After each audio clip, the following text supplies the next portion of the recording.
ভাই ভাই অর্জুন, বলো দিদি। অমন করে কি দেখছো ভাই? দিদি আমি যা দেখতে পাচ্ছি তুমি কি তা দেখতে চাও দিদি? হ্যাঁ ভাই, আমি তাই দেখতে চাই। দিদি আমি দেখেছি আপনার আমার অজন্তে শিব ঠাকুর কোথায় থেকে পরমা সুন্দরী কন্যারে ওই দক্ষিণ দুয়ারি মণ্ডপ ঘরে লুকিয়ে রেখেছে দিদি। কি বলছো ভাই? আমার শিব ঠাকুর এমন কাজ কখনো করতে পারে না। ঠিক আছে দিদি, সচক্ষে দেখলে তবেই তো বিশ্বাস করবে। হ্যাঁ, আমি সচক্ষে দেখবো, তারপরে গেছিল আমি বিশ্বাস করি। ঠিক আছে দিদি, এসো আমার সঙ্গে। হ্যাঁ, এই যে দেখো দেখো দিদি, শিব ঠাকুর কাণ্ড কারখানা। ও মা, এই মুখ পুরি অলক্ষী, এই মুখ পুরি কলঙ্কিনী অপায়া, কোনো জায়গায় ভাত পাস না, এখানে মধ্যে এসেছিস দূর হয়েছে কলঙ্কিনী।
ভাই কোথায় ভাই অর্জুন?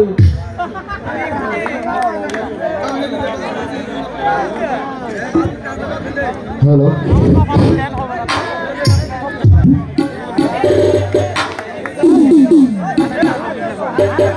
হ্যালো, বলেন দিদি আমাকে কি জন্য ডেকেছো? এই মুখকে মারতে মারতে চোখ খানা করবে, দু চোখ করবে কানা, আর মারতে মারতে পাও কানা করবে লোলা, আর মিঠার মনে নিক্ষেপ করে এসো। আগে তুমি মিঠার মনে নিক্ষেপ করতেছ পার্বতী। প্রভু বলো পার্বতী। আমার অজান্তে, আপনার অজান্তে কোথা থেকে একটা অপূর্বা সুন্দরী কন্যাকে আমার ঘরে দক্ষিণ মণ্ডপ ঘরে রেখেছো। পার্বতী তুমি কি জানো সেটা আমার কে? পার্বতী তুমি কি জানো সেটা আমার কে? সে যে আমার মেয়ে পদ্মা। না, কি করেছো পার্বতী? আমার মেয়েকে মারতে মারতে এক হাত করেছো খোলা, এক চোখ করেছো কানা, এক পা করেছো লেঙ্গা। এই মুহূর্তে আমার মনে হচ্ছে আমার হাতের এই শেষ কানা তোমার মুখে বসিয়ে দিই। শিব ঠাকুর আমাকে আমার ভুল হয়েছে, আমাকে ক্ষমা করে দাও প্রভু। ঠিক আছে পার্বতী, ভুলের ঊর্ধ্বে মানুষ নয়। তুমি যখন ভুল করেছো আমি তোমাকে ক্ষমা করে দিলাম।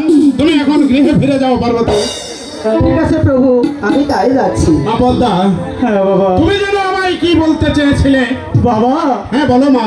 আমি আর কি বলবো বাবা, আমি লোক মুখে শুনেছি আপনি নাকি এই ত্রিলোকের দেবতা। তুই ঠিকই শুনেছিস মা, আমি যে এই তিলকের দেবতা তুই লোক মুখে শুনেছিস। অবশ্যই তুই ঠিক শুনেছিস মা। তাই বলছি কি বাবা, আমি দেবতার মেয়ে হয়ে আমি কি দেবী হতে পারবো না? হ্যাঁ অবশ্যই, তুই যখন দেবতার মেয়ে তখন তুই এই তিলকের দেবী হবি, এটাই স্বাভাবিক মা পদ্মা। তবে বল আমায় কি করতে হবে? ভাই অর্জুন, বলুন দাদা। আমার মেয়ে মা পদ্মাকে তুমি মেঠার বনে রেখে আসবে, আর উল্কার বেগে ছুটে যাবে চাম্পাইনগর। চাম্পাইনগর ছুটে গিয়ে তার ছোটগরকে ছলে বলে কৌশলে শিকারের সলনা করে নিয়ে আসবে এই মেঠার বনে। কিন্তু হ্যাঁ অর্জুন, সাবধান, সেই মেঠার বনে শুধু থাকবে আমার মেয়ে পদ্মা, কোনো শিকার যেন না থাকে। হ্যাঁ অর্জুন, আর একটি কথা মনে রাখবে, ভুল করে যেন আমার মেয়ে পদ্মাকে স্বর নিক্ষেপ না করা হয়। ঠিক আছে দাদা, আপনার আশীর্বাদ আমি অবশ্যই পালন করব। তোমার ভক্তি চম্বরে বজে যাচ্ছে। ভাই অর্জুন, তুমি ঠিক আমার কথা পালন করবে। আবারও বলছি অর্জুন, তুমি ছলে বলে কৌশলে চাঁদ সদাগরকে শিকারের ছলনা করে নিয়ে আসবে এই মেঠার বনে। আর একটি কথা মনে রাখবে অর্জুন, সেই বনে যেন কোনো শিকার না থাকে। ভুল করে ও যেন আমার মেয়ে পদ্মাকে স্বর নিক্ষেপ না করা হয়। ঠিক আছে দাদা, বাবা করব। হ্যাঁ মা পদ্মা, আমি আর একটি কথা বলতে চাই বাবা। আবার কি তুমি বলতে চাও? আমার বাবা যখন আমার এই মিঠার মনে বনবাস করে আসবে, হ্যাঁ হ্যাঁ, তখন আমাকে একা থাকতে বড্ড ভয় করবে বাবা। তাই বলছি কি বাবা, বলো। আপনার এই গলার সাপটা আমাকে না না না না না, তুই এই কথা বলিস না, তুই এই কথা বলিস না। এই সাপ এই যে রক্ষা করতে পারবে না, এই সাপ দিয়ে নিরহ মানুষকে তুই ক্ষতি করবি, অতএব এই সাপের কথা তুই বলিস না মা। বাবা। হ্যাঁ বলো। আপনার আশীর্বাদ থাকলে আমি ঠিকই পারবো বাবা। ঠিক আছে মা পদ্মা, তোর ভক্তি চম্বনে বলে দেখছিস তুই এই সাপকে সুরক্ষা করতে রাখবি, পারবি। তাই আমি আবারও তোকে বলছি মা পদ্মা, ভুল করে এই সাপ দিয়ে সাধারণ ওই নিরহ প্রজাদের যেন কোনো ক্ষতি না করিস, কথাটা যেন স্মরণ থাকে। ঠিক আছে বাবা, আমি তাই করব। ঠিক আছে মা পদ্মা, তাহলে তুমি বসো, আমি আমার সাপটাকে তোমার হাতে তুলে দিচ্ছি। যাও বাবা।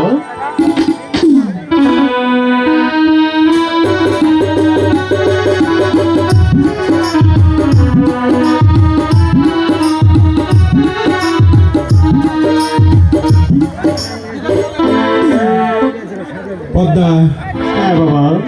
আমার কথাটা যেন তোমার স্মরণ থাকে। ঠিক আছে বাবা।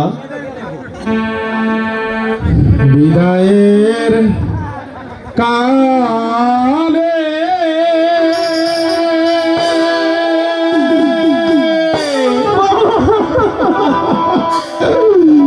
রেখে যাই পদ্মা,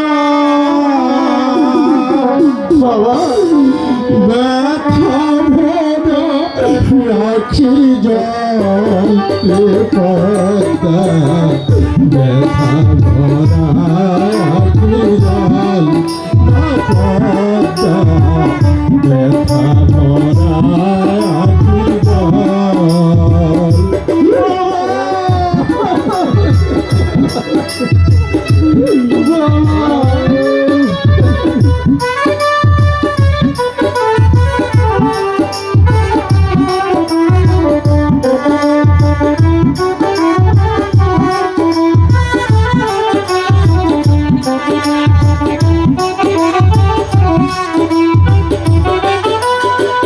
আজ হতে তোমায় রেখে যাই মনে, বিপদে পড়িলে স্মরণ করো পিতাকে।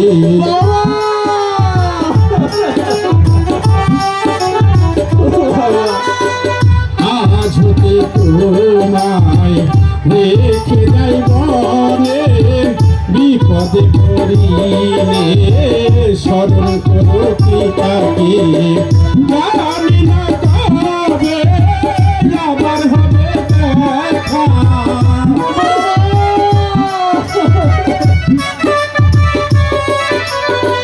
জানি না কবে আবার হবে দেখা কে মোছাবে আখির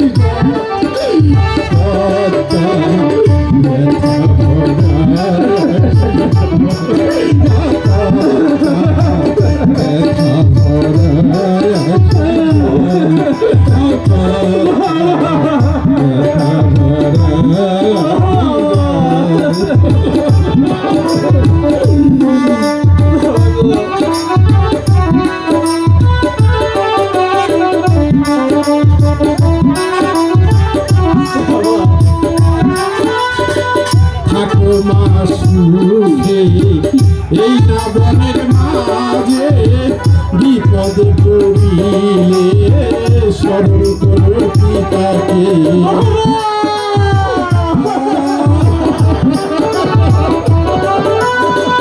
ঠাকুমা সুখে এই না বনের মাঝে বিপদে পড়িলে স্মরণ করো পিতাকে জানি না কবে আবার হবে দেখা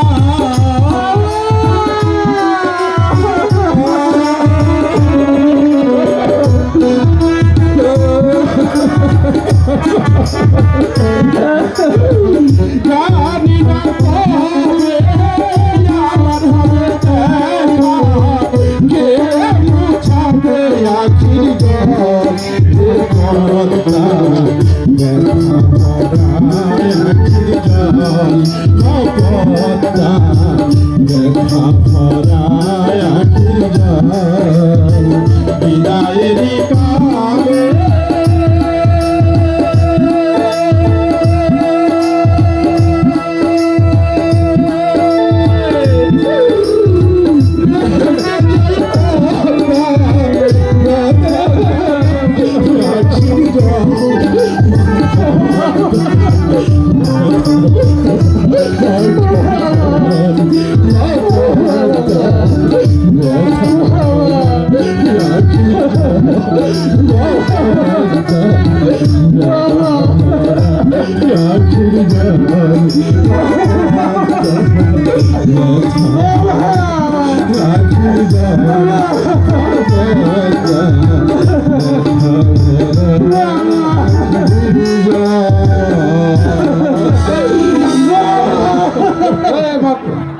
যাক আপনার গান শুনে সন্তুষ্ট হয়ে